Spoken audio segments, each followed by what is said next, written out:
Bom dia, pessoal. E aí, como estão nessa quarta?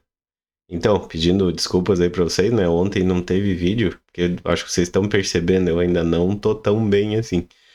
Tava bem gripado aí, acho que não ia ser legal eu fazer 2 minutos de vídeo e o resto ia tossir pra vocês aqui, ia ser chato, né? Então, mas hoje já tô um pouco melhor, então dá pra fazer um vídeo aí. E eu pensei de falar com vocês em um assunto meio sujo, por assim dizer. É a fase anal, né? Eu tenho um pequenininho que acho que eu nunca falei aqui sobre esse assunto nos diários, né? Bom, só fazendo um contexto rápido, né? Eu sou formado em psicologia e dentro da psicologia eu gosto bastante da psicanálise, né? E apesar das críticas que ela sofre até hoje em dia, bastante fortes, um dos aspectos que é difícil de negar a contribuição é na psicologia do desenvolvimento, ou seja, quando se estuda o desenvolvimento do ser humano, né? Porque as fases que Freud lá descreveu até hoje nos servem muito bem. Elas trazem bastante, são bastante relevantes ainda hoje, né? Então são 4 fases lá, né? Tem a fase oral, que é a primeira, quando a gente nasce até uns 2 anos. A fase anal, que é essa que eu vou falar hoje com vocês, que é do 2 até os 4 anos.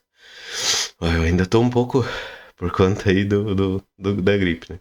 Depois tem a fase fálica, que vem é, dos 4 ali até uns 6, e aí tu vem a fase genital mais pra frente, né? A fase anal, que é essa que eu quero falar com vocês hoje, o meu pequeno tá nessa fase, né? Eu tenho um pequeno aí de 2 anos, ele tá nessa fase. E é muito interessante, porque o que que essa fase fala pra gente? Ela vai dizer que é o momento em que a gente, né, o ser humano, tá aprendendo a calibrar, por assim dizer, o controle, seu controle, parte emocional. Então, controle de um âmbito bem geral, tanto controle físico quanto emocional, enfim. Isso se traduz no esfíncter, né? Naquela musculatura que a gente tem na região ali tanto do ânus quanto, né, da parte excretora, enfim, das fezes e também da urina. A gente tem essa musculatura que nos permite segurar e soltar, né? Então a gente usa isso pro resto da vida.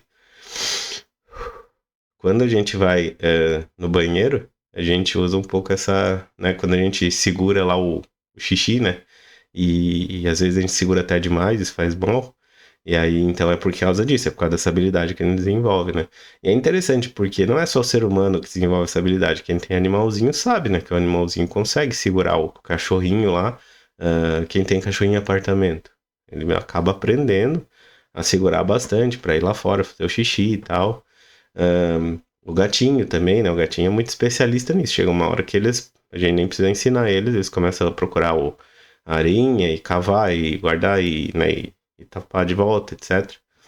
Então, os animais têm essa habilidade, mas o humano, isso fica mais complexo, porque além dele lidar com essa parte física de segurar, é uma parte psicossocial também, porque a gente aprende a usar essa habilidade no contexto social, né? Então a gente precisa ir, vai para escolinha, muitas escolinhas só vão aceitar se a criança já tiver indo no piniquinho, se ela não usar mais fralda, né?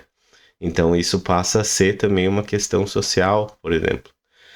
E em especial, né, já que a gente está falando de psicologia aqui no nosso diário, psicologicamente a criança começa também a lidar com um tipo.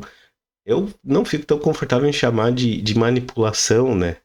Não me parece que seja com uma intenção, então não acredito que desse pra gente falar em manipulação, mas ela começa a manipular o adulto também.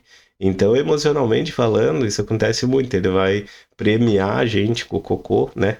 Quando ele, quando ele quer melhorar, por assim dizer, quando ele quer deixar a gente em bons lençóis com ele, ele vai soltar esse cocô. E quando ele quiser ir para um outro lado, ele vai segurar esse cocô, né? E isso mexe no emocional da gente, porque daí a gente fica, né? Olha, faz o cocô, solta o cocô é bom pra ti, vai aliviar. Aí quando tu não tá com tanta paciência, tu diz, não vou, não quero nem saber, fica aí gritando então, não sei o quê. E depois tu sente uma culpa danada, porque tu não tava bem naquele momento. e tal, muitas vezes é nessa hora que ele solta, e daí tu, que lindo, nananã. Então, né, tem toda essa questão da gente começar a aprender nessa fase que as emoções, elas podem ser, assim como o cocô e o xixi, a gente consegue segurar elas, a gente consegue trabalhar com elas, mas até um certo limite, né? E claro, para criança muito pequenininha isso é muito primitivo, muito cru. Então ela não consegue manipular tanto assim, ela não consegue trabalhar com isso tanto assim, ela tem um limite muito menor. Mas é nessa fase que a gente começa a aprender isso na fase adulta. Então se a gente parar para pensar, a gente faz muito isso, né? Por exemplo, a nossa vontade de fazer uma coisa, a gente muitas vezes atravessa a nossa vontade, né, a nosso emocional, para responder ao ambiente social. Então, não tô afim de, sei lá, trabalhar, acordar cedo para trabalhar, né?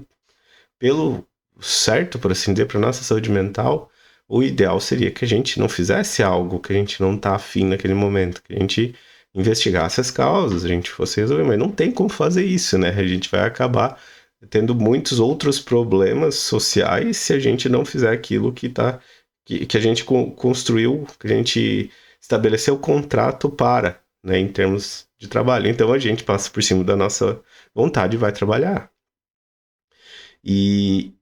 Só que daí esse emocional ele não vai embora por causa disso. Ele fica dentro da gente, a gente consegue segurar, assim como o esfíncter, a gente dá uma segurada nele e vai lá pro trabalho. E daí a gente se estressa um bocadinho lá. Desculpe, pessoal. A gente vai lá, trabalha um bocadinho, e aí depois a gente volta, talvez pior, porque daí a gente segurou o nosso emocional, né? Nosso esfíncter já tá, né? O nosso esfíncter emocional já tá meio tensionado já. E aí a gente volta, e se a gente faz isso por muito tempo, se a gente fica segurando por muito tempo, acontece igual com a criança, chega uma hora que a gente não aguenta mais, e aí o nosso esfíncter emocional estoura e sai na hora que não devia, de um jeito que não devia. Então, todo esse preâmbulo aí era para falar um pouquinho para vocês que a gente precisa cuidar do nosso esfíncter emocional também.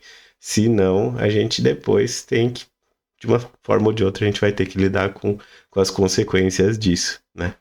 É isso, pessoal. Então, esse é a fase anal aí que a gente está passando aqui em casa. Queria compartilhar um pouquinho com vocês. Me digam aí, vocês de casa, vocês também já passaram por isso aí? Tem filhos, não tem? O que vocês acham?